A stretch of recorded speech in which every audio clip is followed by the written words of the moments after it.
Assalamu alaikum viewers, welcome to our channel prepmaster.pk. In this video today we discuss about Mia Muhammad Nawaz Sharif versus the state case. Citation is PLD 2009 Supreme Court at 14 and date of decision is 17/7/2009. First of all, we discuss about facts of the case. The petitioner Mia Muhammad Nawaz Sharif was elected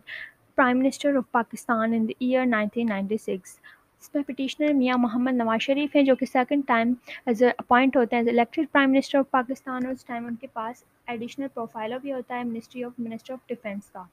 then वो appoint करते हैं general Pervez Musharraf को as the chief of army staff on October 10, 1999 और general Pervez Musharraf जो हैं बाद में श्रीलंका जाते हैं to attend the golden jubilee ceremony of the arm forces of Sri Lanka and then on 12 October को 1999 एट अराउंड 4:30 PM पिटिशनर मियां मोहम्मद नवाज शरीफ डिक्लेयर करते हैं new chief of army staff general Ziauddin को डिसमिस कर देते हैं मुशर्रफ को as a chief of army staff और ये न्यूज़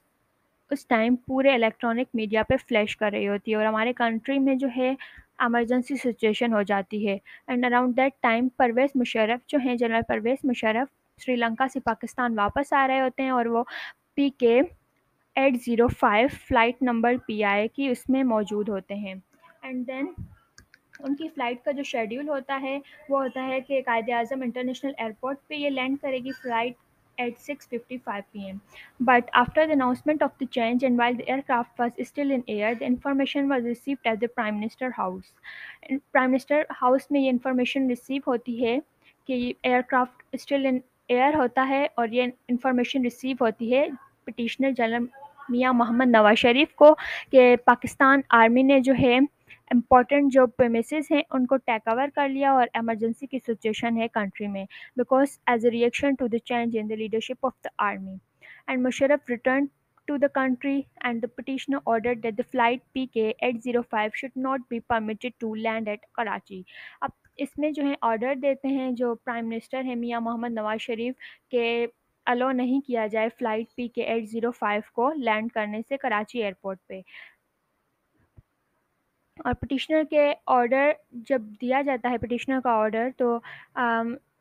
वो जो एयरक्राफ्ट होता है वो एयर में ही होता है और कैप्टन की तरफ से ये जवाब मौसूल होता है कि जो है फ्यूल नहीं है उनके एयरक्राफ्ट में जिसकी वजह से उन्हें जो है लैंड करना होगा इमीडिएटली लैंड करना होगा कराची एयरपोर्ट में अगर लैंड नहीं किया तो फ्यूल ना होने की वजह से प्लेन क्रैश भी हो सकता है तो पिटिशनर ये ऑर्डर करते हैं कि जो लैंड किया जाए एयरक्राफ्ट को नवाबशाह एयरपोर्ट पे और उसको रीफ्यूल किया जाए एंड उसकी जो डायरेक्शन है वो किसी और कंट्री की तरफ जो है डाइवर्ट कर दी जाए या उसको जो है मस्कात की तरफ जो है डाइवर्ट किया जाए तो एयरक्राफ्ट जो है उसमें जनरल परवेज़ मुशर्रफ भी होते हैं और उसके साथ और पैसेंजर्स भी होते हैं तो eventually landed eight Karachi airport but उसके बाद क्या होता है कि जनरल परवेज़ मुशर्रफ जो है वो लैंड कर जाते हैं कराची एयरपोर्ट पे और वो डिक्लेयर करते हैं खुद को as a chief executive and took control of the affairs of the country वो पूरा जो है कंट्रोल कर जो है अफेयर्स का कंट्री के उनके हाथ में आ जाता है और वो खुद को डिक्लेयर करते हैं एज अ चीफ एग्जीक्यूटिव और पिटिशनर को along with his close relatives and political associate जो है वो कस्टडी में लिया जाता है और डिटेन किया जाता है उनके अगेंस्ट जो है एफआईआर होती है FIR number 201 of 1999 register under section 402B hijacking 365 abduction का चार्ज लगाया जाता है उन पे 102B 324 अटेम्प्ट टू कत्ल अमद and read along with section 7 of the anti terrorism act का अटेम्प्ट टू कत्ल अमद का चार्ज उन पे क्यों लगाया जाता है क्योंकि उसमें पैसेंजर्स भी होते हैं और जो है क्योंकि कैप्टन ने कहा था कि फ्यूल जो है वो एयरक्राफ्ट में नहीं है जिसकी वजह से प्लेन क्रैश भी हो सकता है तो इस वजह से परवेज़ मुशर्रफ के साथ बाकी जो पैसेंजर होते हैं उनकी भी लाइफ को खतरा होता है जिसकी वजह से उन पर अटेम्प्ट टू कत्ल अमद का चार्ज भी लगाया जाता है and it was select that the petitioner has conspired and injured the hijacking of aircraft of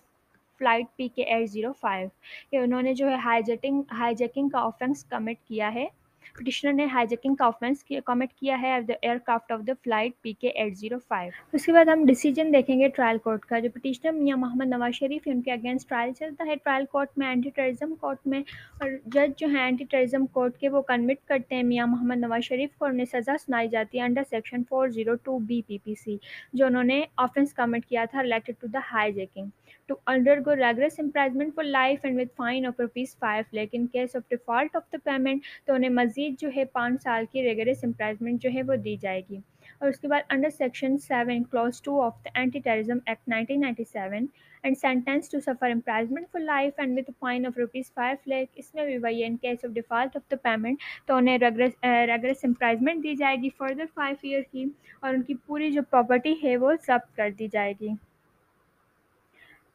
और इसमें डिसीजन जो ट्रायल कोर्ट ने दिया था उसमें पैसेंजर से रिलेटेड भी जो है ऑर्डर दिया था ट्रायल कोर्ट ने, क्योंकि उनकी लाइफ भी डेंजर में थी, बिकॉज प्लान में जो है वो फ्यूल नहीं था जिसकी वजह से वो प्लान क्रैश भी हो सकता था। तो पिटिशनर को जो है ये ऑर्डर किया जाता है कि वो कंपनसेशन पे करेंगे, ₹20 लाख पैसेंजर्स को पे किए जाएंगे जो कि उनमें इक्वली जो है डिस्ट्रीब्यूट किए जाएंगे पैसेंजर्स में। देन ट्रायल कोर्ट के डिसीजन से पिटिशनर एग्री नहीं होते तो वो अपील फाइल करते हैं हाई कोर्ट में, और हाई कोर्ट में जो है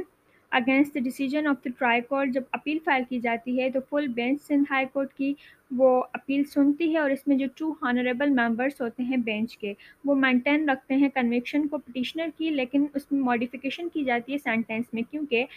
पिटिशनर को सेपरेट सेंटेंस जो है सुनाई जाती है under section 402 B PPC hijacking से related and under section 7 clause 2 of the anti terrorism act, लेकिन इसमें मॉडिफिकेशन की जाती है। तो जो 2 ऑनरेबल मेंबर्स होते हैं बेंच के वो ये ऑर्डर के देते हैं कि पिटिशनर को जो है सेपरेट सेंटेंस नहीं दी जाएंगी, बल्कि इसमें इन दोनों सेंटेंस को एक ही उसमें मर्ज किया जाए, इनको सेपरेट सेंटेंस ना दी जाए। और उसके बाद जो उनकी पूरी प्रॉपर्टी से रिलेटेड जो फैसला दिया था ट्रायल कोर्ट ने कि वो ज़ब्त की जाए, तो इसमें डिसीजन जो देती है 2 मेंबर बेंच जो होते हैं वो ये डिसीजन देते हैं कि फॉरफीचर किया जाए उनकी मूवेबल और इमूवेबल प्रॉपर्टी को पिटिशनर की to the extent of the value of ₹500 billion. जो पैसेंजर से रिलेटेड कंपनसेशन का डिसीजन दिया था ट्रायल कोर्ट में उसको भी अल्टर किया जाता है और सेट असाइड किया जाता है कि कोई जो है कंपनसेशन पे नहीं की जाएगी। और उसके बाद जो थर्ड ऑनरेबल मेंबर्स होते हैं बेंच के वो उनके अकॉर्डिंग जो है मियां मोहम्मद नवाज शरीफ जो हैं गिल्टी, वो कहते हैं कि गिल्टी नहीं है वो हाईजैकिंग के ऑफेंस के लिए, और वो उनको उन पे चार्ज लगाते हैं अबडक्शन का और सेटिसाइड करते हैं उनकी जो कन्विक्शन थी अंडर सेक्शन 402 बीपीसी, और उन पे जो है एबडक्शन का चार्ज लगा जाता है अंडर सेक्शन 365 पीपीसी, और उन्हें 3 साल की जो है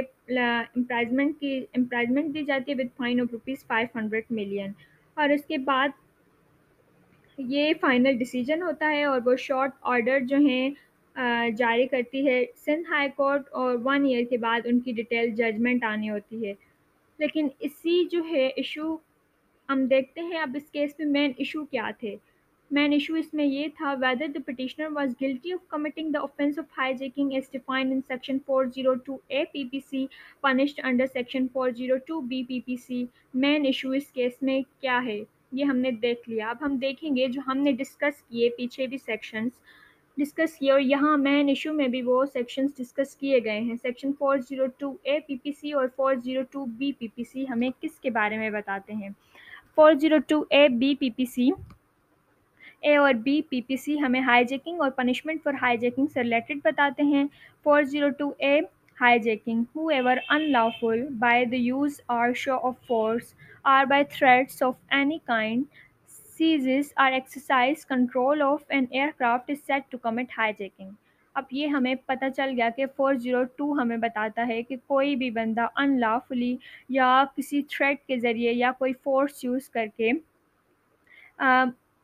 एयरक्राफ्ट जो है उसका उसका पूरा कंट्रोल जो है मतलब कर ले एयरक्राफ्ट पे, तो उसको हम कहेंगे कि उसने जो है हाईजैकिंग का ऑफेंस कमिट किया है। उसके बाद सेक्शन 402 बी पीपीसी में हाईजैकिंग की पनिशमेंट बताई गई है। whoever commits or conspires or attempts to commit as or abets the commission of hijacking shall be punished with death or imprisonment for life and shall also be liable to forfeiture of property and fine। उसके बाद हमने इस case में main issue discuss कर लिया, main issue क्या था, और सेक्शन 402A और 402B पीपीसी को डिस्कस किया जो कि हाईजैकिंग और पनिशमेंट ऑफ हाईजैकिंग से रिलेटेड थे। अब हम आते हैं डिसीजन ऑफ सुप्रीम कोर्ट के। अब पिटिशनर मोहम्मद मियां नवाज शरीफ जो है सिंध हाई कोर्ट के डिसीजन के अगेंस्ट जो है अपील फाइल करते हैं सुप्रीम कोर्ट में। और जब सिंध हाई कोर्ट का डिसीजन आता है तो उस टाइम जो है प्रेसिडेंट की तरफ से पार्डन ग्रांट की जाती है मियां मोहम्मद नवाज शरीफ को, और उनको जलावतन कर दिया जाता है। उसके बाद काफ़ी साल के बाद वो पाकिस्तान वापस आते हैं और वो अपने जो डिसीजन दिया था सिंध हाई कोर्ट ने, उस अपने डिसीजन के अगेंस्ट जो है अपील फाइल करते हैं सुप्रीम कोर्ट में।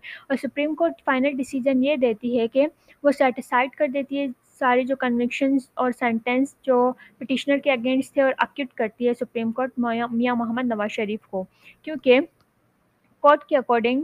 कोई भी जो है इस्टेब्लिश नहीं हुआ चार्ज अगेंस्ट द पिटिशनर। जो उन पे जितने भी चार्ज लगाए गए थे, charge of hijacking, attempt to hijack या टेररिज्म का चार्ज, अटेम्प्ट टू कत्ल अमल, अबडक्शन वगैरह के सारे चार्जेस जो हैं वो सेटिसाइड किए जाते हैं। अब हम देखते हैं कोर्ट का सुप्रीम कोर्ट की रीज़निंग क्या थी कि उन्होंने ये डिसीजन दिया और अक्यूट किया गया मियां मोहम्मद नवाज शरीफ को, और उनके सारे जो कन्विक्शन और सेंटेंस थे उनको सेटिसाइड किया गया। हमने सेक्शन 402 ए पीपीसी में देखा था कि हाईजैकिंग के ऑफेंस कमिट करने के लिए 3 एलिमेंट्स का फुलफिल होना ज़रूरी है। सबसे पहले unlawful act, second one is use of force, and third one is exercising control of the aircraft. हम देखेंगे अनलॉफुल एक्ट को सबसे पहले। इसमें सुप्रीम कोर्ट का ये कहना था कि पिटिशनर जो है उसने कोई अनलॉफुली एक्ट नहीं किया, क्योंकि उसके अगेंस्ट ये चार्ज लगाया गया था कि पिटिशनर ने जो ऑर्डर दिया था डाइवर्ट करने के लिए एयरक्राफ्ट की डायरेक्शन को, तो ये अनलॉफुली था। तो इसमें सुप्रीम कोर्ट कहती है कि पिटिशनर जो है वो लीगली ऑथराइज है कि वो ऐसी डायरेक्शन दे सकता है under section 6 of the civil aviation ordinance 1960, और उसके पास ये पावर है कि वो एक्सरसाइज कर सकता है। क्यों? क्योंकि अगर कोई वॉर की सिचुएशन हो या इमरजेंसी की सिचुएशन हो या पब्लिक इंटरेस्ट के लिए, सेफ्टी के लिए, तो पिटिशनर ये ऑथराइज है कि वो ऑर्डर दे सकता है। क्यों? क्योंकि उस टाइम जो है जब डायवर्शन चेंज करने के लिए कहा गया था एयरक्राफ्ट की, तो उस टाइम काफ़ी इमरजेंसी की सिचुएशन थी हमारे कंट्री में। और पिटिशनर जो है एज अ प्राइम मिनिस्टर थे उस टाइम पाकिस्तान के, तो वो उनके दरमियान जो इख्तलाफात तो पहले ही चल रहे थे मियां मोहम्मद नवाज शरीफ और जनरल परवेज़ मुशर्रफ के दरमियान। तो वो आर्मी को जो है डिवाइड होने से बचाने के लिए तो वो इस तरह से स्टेप ले सकते हैं। तो ये प्रूव होता है कि पिटिशनर मोहम्मद मियां नवाज शरीफ ने कोई अनलॉफुली एक्ट नहीं किया। तो फर्स्ट एलिमेंट जो है related to the offence of hijacking से रिलेटेड, वो प्रूव होना जो है इसमें फेल हो गया। तो अब हम सेकंड को डिस्कस करेंगे। सेकंड जो है यूज़ ऑफ फोर्स। अब उसके अगेंस्ट से भी चार्ज लगाया गया था, तो उन्होंने यूज़ ऑफ फोर्स की है। अब इसमें पिटिशनर जो है उसने इंस्ट्रक्शन दी थी कि डाइवर्ट की जाए, एयरक्राफ्ट की जो डायरेक्शन है उसको डाइवर्ट की जाए, लेकिन पिटिशनर ये अनअवेयर था, उसको पता नहीं था कि रन अवे जो हैं एयरपोर्ट के वो भी ब्लॉक्ड हैं और लाइट्स जो हैं सारी स्विच ऑफ की गई हैं। तो इसमें कोर्ट ये कहती है कि पिटिशन ये प्रूव होता है कि पिटिशनर अनअवेयर था और ये जो है लोअर लेवल पर डिसीजन दिए गए थे और ये पिटिशनर की नॉलेज में नहीं था। लेकिन पिटिशनर की नॉलेज में नहीं था और पिटिशनर ने जो ऑर्डर दिया था वो उन्होंने दिया था कि डाइवर्ट कर जाए। और जब पिटिशनर को पता चलता है कि फ्यूल नहीं है, तो वो ये भी ऑर्डर देते हैं कि पहले लैंड किया जाए नवाज शाह एयरपोर्ट पे एयरक्राफ्ट को, और उसको रिफ्यूल किया जाए और दोबारा उसकी जो है मस्कत की तरफ डाइवर्ट किया जाए। तो ये पिटिशनर की नॉलेज में नहीं था और ये पिटिशनर की रिस्पॉन्सिबिलिटी है, और वो ये लीगली ऑथराइज़ हैं, क्योंकि ये साबित हो गया है कि वो लीगली ऑथराइज़ हैं, तो वो इस तरह के जो हैं डिसीजन या ऑर्डर दे सकते हैं। तो इसमें ये एलिमेंट जो था यूज़ ऑफ फोर्स, उन्होंने कोई थ्रेट वगैरह, कोई फोर्स जो है यूज़ नहीं की कि जो है एयरक्राफ्ट के ज़रिए जो है उन्होंने कोई थ्रेट वगैरह की हो पायलट को और उससे जो है डायरेक्शन जो है डाइवर्ट करवाई हो। तो ये कुछ भी जो है वहाँ पे यूज़ ऑफ फोर्स वगैरह कोई भी शो नहीं होता, तो सेकंड एलिमेंट भी फुलफ़िल नहीं होता। अब हम थर्ड एलिमेंट को डिस्कस करेंगे। और इसमें कोर्ट ये भी कहती है जो अपीलेट कोर्ट है और ट्रायल कोर्ट ने उसने रॉन्गली जो है बर्डन किया है पिटिशनर को, क्योंकि उन्होंने ये एक्ट किया ही नहीं और ना वो उनकी नॉलेज में था और ना उन्होंने इस टाइप की कोई इंस्ट्रक्शन दी। और थर्ड एलिमेंट है exercising control of the aircraft. इसमें ये है कि अक्यूज जो है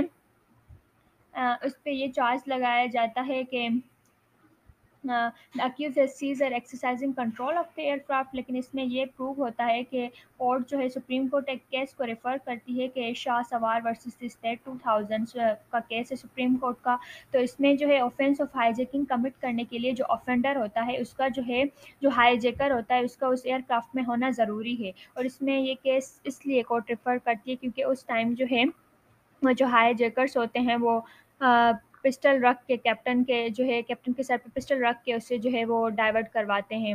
डायरेक्शन एयरक्राफ्ट की, लेकिन इस केस में ऐसा कुछ प्रूफ नहीं होता कि पिटिशनर जो है खुद एयरक्राफ्ट में मौजूद थे, एज अ हाईजैकर वो मौजूद थे, तो ये भी प्रूफ नहीं होता, और कोई उन्होंने थ्रेट या फोर्स यूज़ नहीं किया या कंट्रोल नहीं किया एयरक्राफ्ट को, और उन्होंने जो है पब्लिक सेफ्टी के लिए और उनके लिए पब्लिक इंटरेस्ट के लिए किया है, तो ये तीनों एलिमेंट्स जो हैं फुलफ़िल नहीं होते। तो इस बेस पे जो है डिसीजन आता है सुप्रीम कोर्ट का कि जो है अक्यूट किया जाता है मोहम्मद मियां नवाज शरीफ को, और उनकी जो है अपील जो है